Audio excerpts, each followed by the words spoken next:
I was closing out my spending for the month of May, and I noticed that my spending had exploded in this one key category. It was about double what I typically spend. From month to month, I only really closely watch 3 or 4 categories because everything else is ideally on autopilot. I might have to go in and manually adjust like a savings amount or an investment amount, but everything else is set up to be on autopilot so I don't have to think about it. But the categories that I pay really close attention to are under my variable spending, and that is my food and dining, which includes groceries, and my guilt-free spending, which includes anything else I want that's not bills or automatically drafted. So I noticed that in May, my food and dining category was double what I typically spend. I try to keep my grocery spending to $800 and my food out to $200, and I noticed that my food out had become $400 in May. And there were a couple reasons for this.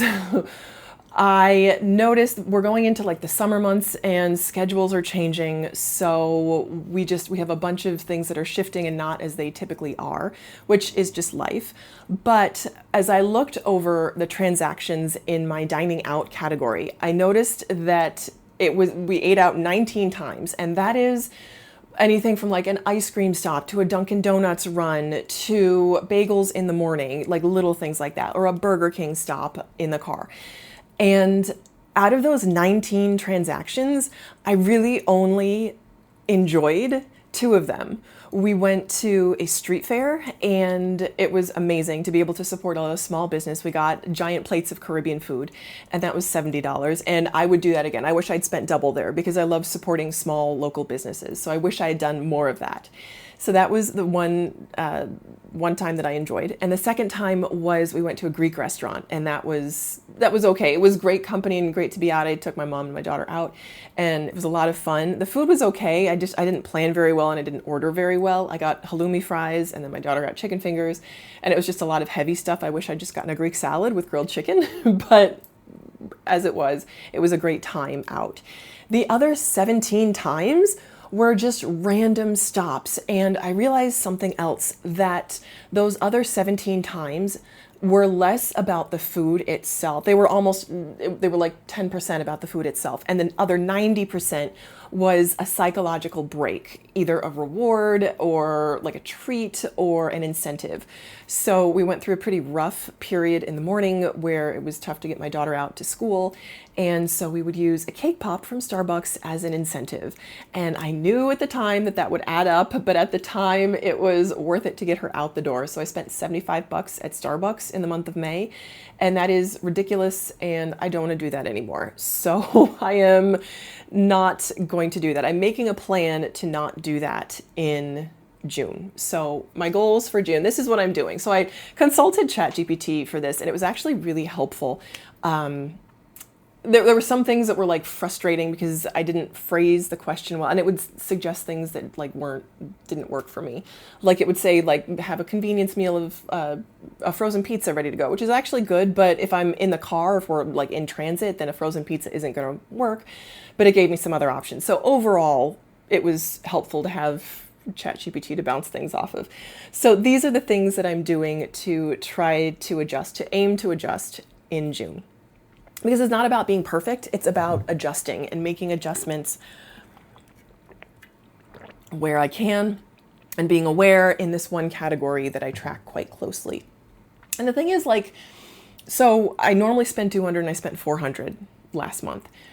And that $200 a month, it might not feel like a lot because we live in Manhattan and cost of living is super high.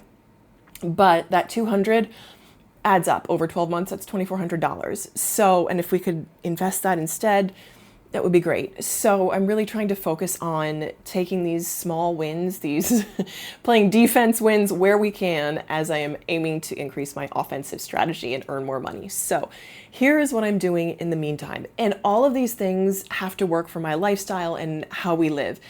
I am very wary of adding like a cognitive load or more thinking or more prep to what is already going on. And we're especially going into the summer months when our schedules are going to be completely different and childcare is going to be completely different. So I'm trying to be mindful of that and realistic about that as well. So here's what I'm doing. I'm going to stock up on home treats and snacks. And this is something that I'm kind of wary of doing because my thought is if I have the treats and the sugary stuff in the house, then we eat it. And I'd rather go out and have one treat and then come back and not have, the treats all over the house. But the idea is that it just costs less if you have it in the house. So I will be doing that, and I have to find better hiding places so they aren't out where the family knows where they are. So I will be doing that. They're just cheaper at home. And along with that, having home treats and snacks in the house, I'm going to work on being very scheduled in how I administer those treats, and also having a special treat routine. For example, just recently at the grocery store, I picked up a box of individual sized chips, which I am happy to do. The box cost $8 and it had 10 bags of chips, which I actually think is a good deal. And I am happy to do that because A, it's portion control, B, they will stay fresher longer, and C, it's that sort of like fun factor. Which I am happy to pay up for. I'd rather pay $7 there than $15 at like the ice cream store. Because this is like death by 1,000 cuts. 19 times, eating out 19 times at like $20 a piece, and that will tank your budget.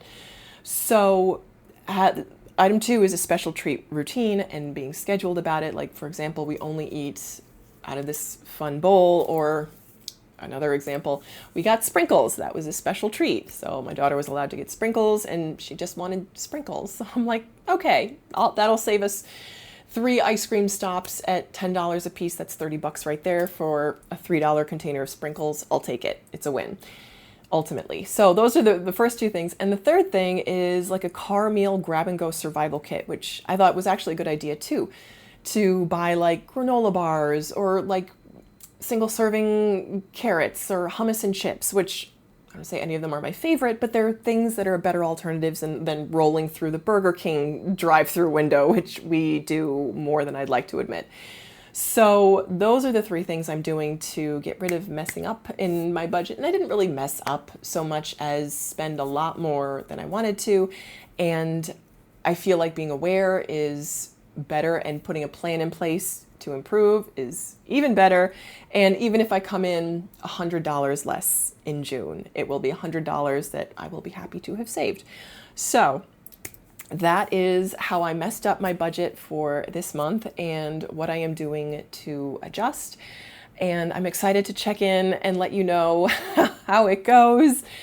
The month of June, and especially July and August, are going to be really interesting, as this is the first summer that we haven't had school, because this is the first year that my daughter went to school, and I think we got used to that. School routine was just amazing. So we'll see how it goes, and I feel like planning is the key to success, so it's always good to have a plan. So thank you so much for watching, and I hope you'll keep watching. Bye.